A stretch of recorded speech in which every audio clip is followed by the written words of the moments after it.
सीता को अपवाद करके बतलाया, दुर्घटना का विस्तार से सब कारण उनको समझाया।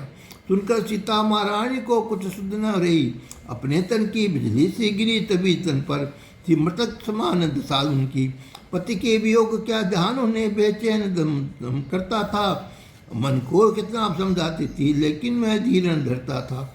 बोले फिर आखिर लक्ष्मण से, भाई का हुक्म जाओ तुम, मुझ दुखियाई को गम मत लाओ, भाई के सन्मुख जाओ तुम, कर कर के करना मेरे ऊपर ये कहानी लखन या मेरा, जब मुनि वशिष्ठ भी बैठे हो तब भी करना ये काम मेरा। ये कहना से रुग्राही से दुखिया ने यही विनय की है, तुम खूब जानते हो दिल से निर्दोष नाथ जान की है। फिर त्याग मारा करने में क्या कुल का धर्म निभाया है, बहुत शस्त्र ज्ञान ने हाथ या ये शुभ कर्म कराया है। मैं प्राण त्याग देती लेकिन है वीर्य उधर में स्वामी का, इसकी रक्षा की दाजी हो गया यही बंधन ही जाने का। जाने का आदेश सुना लक्ष्मण ही अधीर, वाह भद्र आघात उरह बड़ी ये में पीर। बोले हे प्रांत सती तुम हो, जिनकर कुल को शक्ति तुम हो, मेरी ही सुगन गति तुम हो, कौशलपुर राज्य रही थी तुम हो। माता के चरण कमल तजकर जाना मुझको स्वीकार नहीं, क्या काम अवध में है मेरा सुख भोग मुझे दरकार नहीं।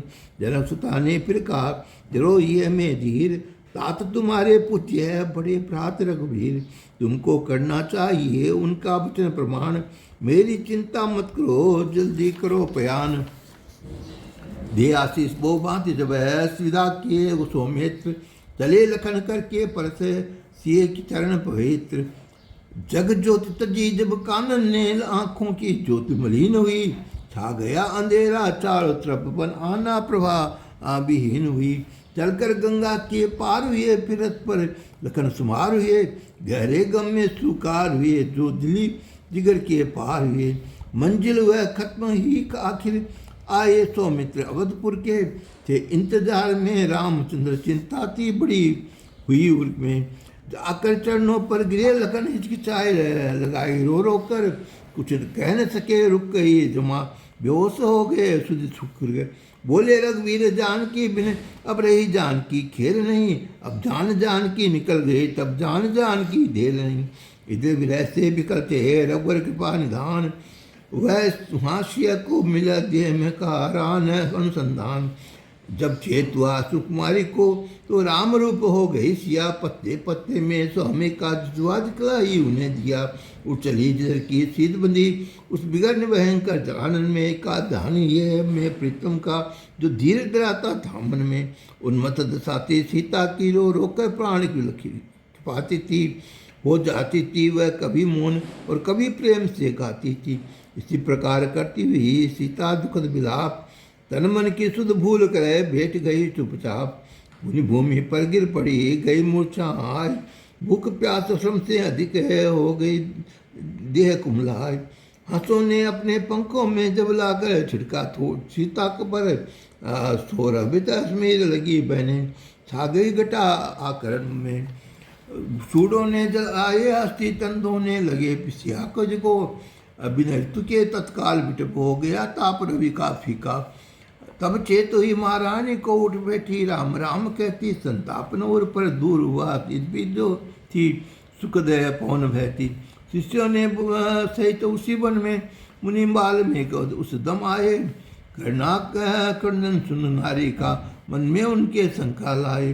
शिष्यों ने कहा खबर लाओ है कौन की नारी वन में, सुनकर हाल हुआ आए झांसिया व्याकुल वन में। लख सीता ने मुनिनाय को जोर विनीत प्रणाम किया, पटी सीता जियो चिरकाल तलक, मुनि ने ये आशीर्वाद दिया। फिर पूछा कहो कौन हो तुम, कैसे इस वन में आई हो, हमसे अपना सब हाल को किसने इस तरह सताई हो। तब सीता जी ने रो रो कर मुनिवर से हाल कहा सारा, सुनकर करना मुनि को आई निकली दृक्ष है जल की धारा। मुनि बोले सीता तो जो सीता मन को अपने वश में रखाओ, मैं गुरु तुम्हारे पिता का हूँ, तुम मेरे आश्रम को धाओ। हे पतिव्रता आश्रम को घर जानो अपने पितु का तुम, अब दूर करो अपने दिल से संताप सो कर रंजो अवलम। रचकर एक पर्ण कुटीर सुंदर सीता को उसने ठहराया। वह सुखद संग मुनि नारी का श्री जनक सुता ने मन भाया। देते थे मुनिवर सदा सिया को सब आराम, करती थी दिल से सिया मुनिवर का सब काम। रहते थे मुदित तपोवन में सात्विक जीवन यापन करके, इसी कन्याओं की शिक्षा भी करती थी निश्चय मन करके। मुनि के आश्रम के गणों का संरक्षण भी आरंभ किया, फुलवारी की निगरानी का सक्षम अपने ऊपर भार लिया।